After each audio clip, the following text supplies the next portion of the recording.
il est immensément important que nous nous rappelons que nous ne faisons pas ce voyage seul et que les changements qui ont eu lieu, que ces changements n'ont été pas faits avec nos propres idées. Ils ne se sont pas passés par nos propres idées. Et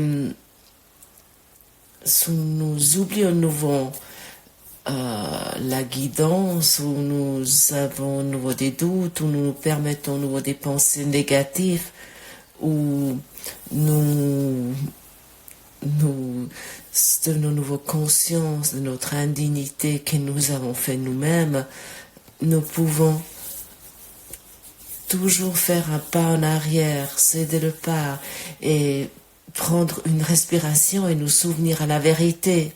Peut-être de respirer pendant 3 minutes et se focaliser sur ton cœur intérieur et de nouveau dans ton esprit, dans ta perception, dans une autre lieu. Si tu fais cela, c'est vraiment très efficace lorsque nous tombons nouveau dans ces doutes. Il est vraiment très utile de nous arrêter aussi vite que possible pour discipliner notre esprit et pour pas de retourner avec notre ego dans notre terrier de lapin. Parce que lorsque nous commençons ce voyage, l'ego se sent menacé. Peut-être l'un ou l'autre entre vous a déjà constaté cela, que l'ego apparaît avec tous ses registres, s'exprime avec tous ses registres pour te suggérer viens avec moi, c'était beaucoup plus confortable et plus facile. Et l'ego devient méfiant, il devient méchant et bien sûr, il te menace de ce chemin de la lumière que nous empruntons. Et à ce moment-là, nous commençons peut-être à douter de nous-mêmes et nous constatons que la vie ne fonctionne pas comme jusqu'à présent, ou ne fonctionne plus ainsi, et nous arrivons à ce moment-là peut-être à ce point d'abandonner cet enseignement.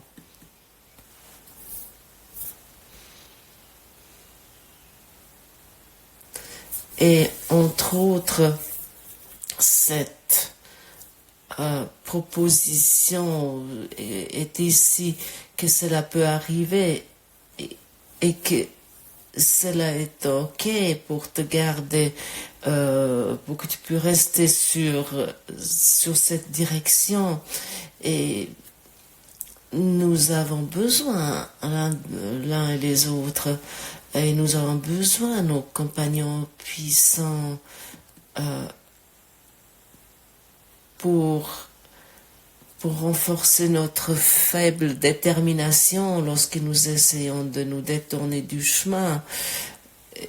Et ce qui est merveilleux, cela fonctionne. Lorsque tu commences à trébucher, utilise quelques instants et commence à respirer profondément, fais quelques respirations profondes et demande de l'aide, dis au Saint-Esprit, je nécessite de l'aide, par exemple, je nécessite de l'aide maintenant. Ou, par exemple, si tu as un conflit avec quelqu'un qui se demande depuis des années ou des décennies, alors cherche toujours ce qui est commun, qu'est-ce qui nous unit. Et ensuite, ne donne pas la réponse toi-même, mais par contre, laisse la réponse apparaître. Et à ce moment-là, elle a une énorme un énorme effet si la réponse a le droit d'apparaître. Et tu vas comprendre que soudainement la focalisation est sur ce qui est sur l'union, ce qui unit. Et plus la focalisation est plus sur la séparation. Nous sommes conditionnés que de toujours nous focaliser sur ce qui nous sépare.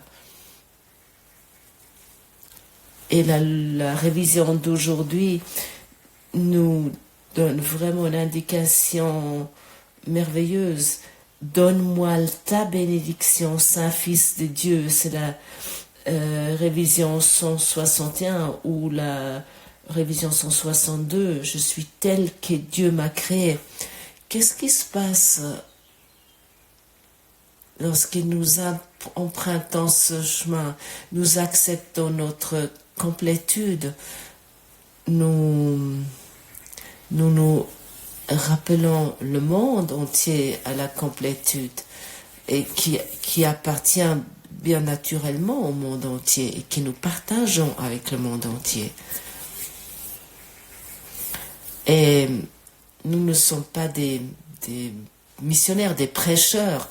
Nous ne sommes pas une élite spirituelle qui a avalé une quelconque pilule et qui dit au reste du monde ce qui se passe, qu'est-ce qu'est la véritable spiritualité ou des choses similaires. Nous donnons la bonne nouvelle. La bonne nouvelle signifie il n'y a pas de différence.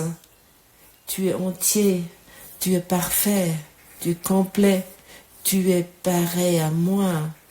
Je suis tel que Dieu m'a créé et toi tu es tel que Dieu t'a créé. Et nous venons vers nos sœurs et nos frères qui a quelque chose de particulier, de spécial à communiquer. Mais par contre, nous demandons la bénédiction et nous les reconnaissons en tant que les saints frères et les saints amis qui va avec nous, qui chemine avec nous, et nous regardons avec humilité sur notre vis-à-vis et nous demandons la bénédiction. Et dans cette humilité, nous recevons la bénédiction de Dieu et nous reconnaissons qu'il n'y a pas de différence, mais uniquement l'union.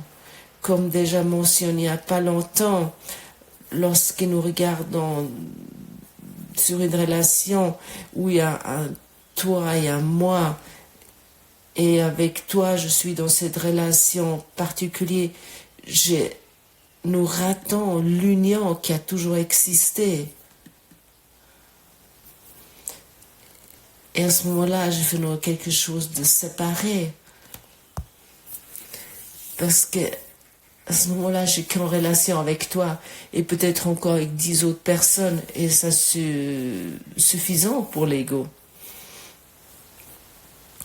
Parfois, quelqu'un doit devenir président d'un club pour qu'il y ait plus de relations et pour que ce qui est soi-disant pas accompli puisse s'accomplir.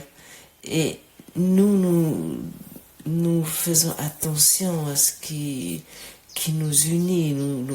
Nous sommes attentifs à l'union, à l'unité. Nous regardons ce qui nous rend tous pareils. Nous sommes tous pareils. Et à un moment donné, pendant un certain temps, nous avons nécessité le monde des séparations, des différences, pour pouvoir constater que cela nous apporte pas la paix, que ça nous apporte pas de bonheur, que ça nous amène pas là où nous voulons en vérité y aller. Et maintenant nous sommes arrivés au point où nous abandonnons le monde des différences. Nous voulons plus faire attention aux différences, nous voulons plus juger et, et nous blesser ainsi nous-mêmes. Et lorsqu'il y a des jugements qui apparaissent, qui est probable, alors ne te sens pas coupable à cause de cela. Oh, je ne devrais pas juger, mais pas contre. Et puis ensuite, tu refoules cela de nouveau lorsque tu as fait cela. Mais par contre, regarde tes jugements. Regarde ce que tu n'as pas encore délivré en toi et demande à ton Saint-Esprit de guérir cela pour toi, de clarifier cela pour toi, c'est tout. Ne fais pas de ça une histoire de culpabilité, non? Et la seule chose qui existe vraiment est l'union. Il n'y a pas de séparation. Ça n'a encore jamais existé. Et toi, tu ne vas jamais pouvoir mourir. La mort est quelque chose qui n'existe pas en vérité, qui n'a encore jamais eu lieu en vérité. Je ne suis pas tellement calé dans la science, mais il y a des énoncés scientifiques, comme par exemple, lorsqu'on abat un arbre, cet arbre perd son expression physique, mais l'énergie qui le transcendait, son essence de vie, sa fréquence de vie, sa vibration de vie, ce qu'il a apporté à ce monde ne se perd pas. Et dans le sens du courant miracle, la véritable énergie est d'une nature spirituelle, d'une nature d'esprit. Et l'esprit ne peut pas mourir. Et cet esprit, cette nature d'esprit, elle n'est pas attachée à une forme. Et par exemple, cet arbre que tu regardes, et il n'a jamais été seulement du bois ou des feuilles, mais il est une expression de l'esprit de vie, un esprit de la vie. Il est une expression de l'existence pure, pareil que toi et moi. Oui, pareil que toi et moi. Et tu peux être devant un arbre, et dans ce sens, et de demander la bénédiction. Donne-moi ta bénédiction, pareillement devant un arbuste ou un caillou, pareillement comme avec un animal. Et à ce moment-là, tu constates cette union, cette relation, et tu constates ce qui ne peut jamais disparaître, qui ne peut jamais mourir.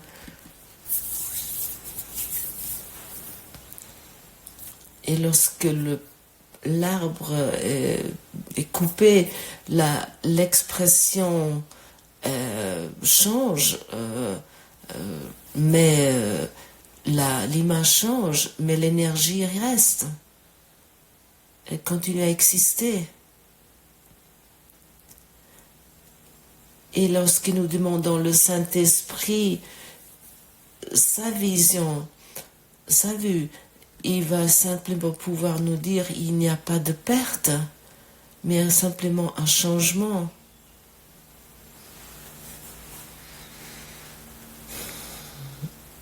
On ne pourrait par exemple dire, lorsque tu vois un arbre abattu, un arbre qui a été coupé, tu peux l'honorer, tu peux sentir son histoire.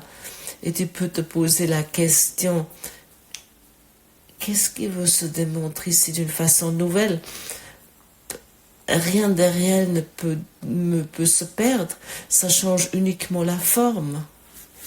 Qu'est-ce qui aimerait se démontrer ici d'une façon de nouveau? Es-tu à nouveau dans l'existence, dans le véritable être? Et lorsque l'énergie de l'arbre, donc si l'esprit de l'arbre ne peut jamais se perdre, donc toi non plus, tu peux jamais disparaître.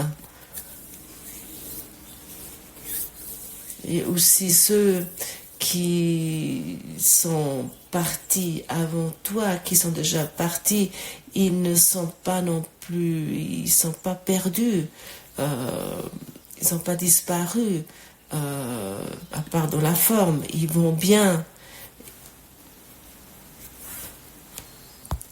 Ils ont simplement abandonné la forme dans laquelle ils se sont démontrés dans ce monde rêvé. Rien de réel ne peut être menacé. Et pour cette raison, nous sommes invités de sentir l'essence qui transcende tout. Sentir cette vérité qui te transcende maintenant. Tu es maintenant capable de sentir cette existence. Et chacun, et ça j'indique, j'insiste régulièrement, sans l'existence de la vie maintenant qui n'a jamais disparu, sans cela dans ton cœur, tu peux le faire. Tu peux, si tu as envie, mettre ta main sur ton cœur pendant 5 minutes ou 5 minutes et d'inspirer profondément, et tu vas constater que tu sens l'existence de la vie. Avec un peu de pratique, tu peux faire ça à chaque instant, à chaque moment, et tu vas sentir l'essence de l'arbre ou du oiseau ou de l'être humain, de la personne que tu rencontres. Et ensuite, tu nies la façon que tu as regardé jusqu'à présent sur ce monde, ainsi tu nies cela. Et tu t'habitues de plus en plus de regarder la véritable vie. On doit dire, tu commences à le sentir, et de sentir est la clé. Et pour beaucoup d'entre nous, sentir est quelque chose d'inconnu, d'étrangère, et c'est devenu quelque chose d'inconnu parce qu'il c'est devenu ainsi, parce qu'ils se sentent tellement encapsulés dans leur petit soi, dans leur conscience basse. Ils sont tellement enfermés là-dedans qu'ils sont presque plus dans la capacité de sentir autre chose, à part cette conscience basse. Et crois-moi, je sais de quoi je parle concernant cela. Et le cours t'aide si tu restes avec, si tu t'accroches, il t'aide d'enlever ces différentes couches d'autopunition, d'enlever cette armure que nous avons chaussée, de dissoudre ça pas par pas, d'abandonner cela peu à peu pour que cela devient plus facile de sentir l'existence, d'être l'existence. Et tu vas voir à quel point c'est facile de rentrer dans sa présence. ça nécessite pas d'effort, c'est uniquement un déplacement de la conscience.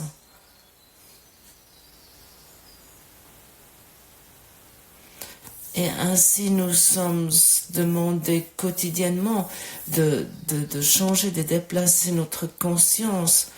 Et quotidiennement nous sommes invités de désapprendre pour nous reconnaître dans la véritable existence. Alors, nions la séparation. Ce n'est pas un déni de soi. Lorsque nous nions la séparation, nous nous éveillons à notre véritable soi. Nous nous éveillons à notre vérité, à la vérité. Et comment nous nions la séparation? C'est que je déplace ma conscience sur l'union, sur l'unité.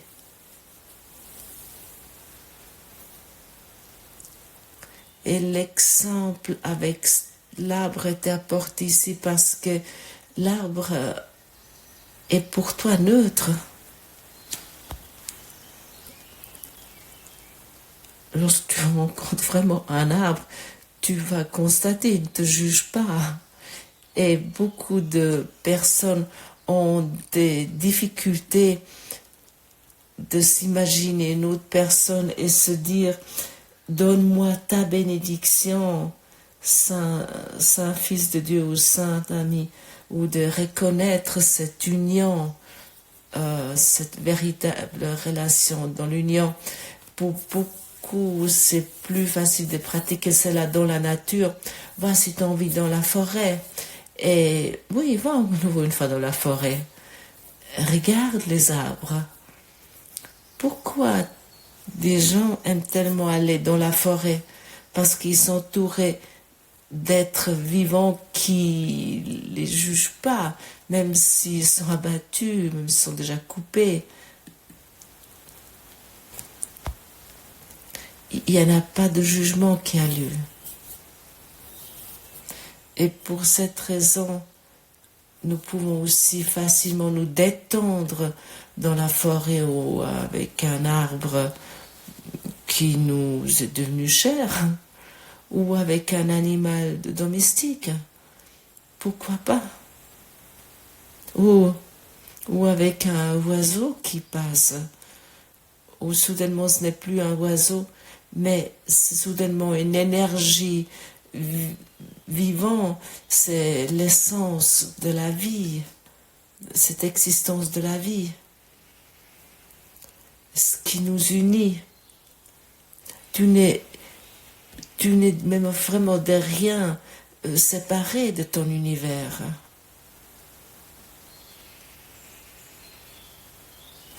Et peut-être tu commences à avoir un sentiment et une idée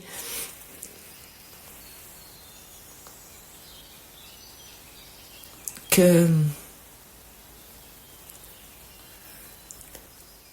la séparation ne peut vraiment pas exister à part de notre façon de penser erronée.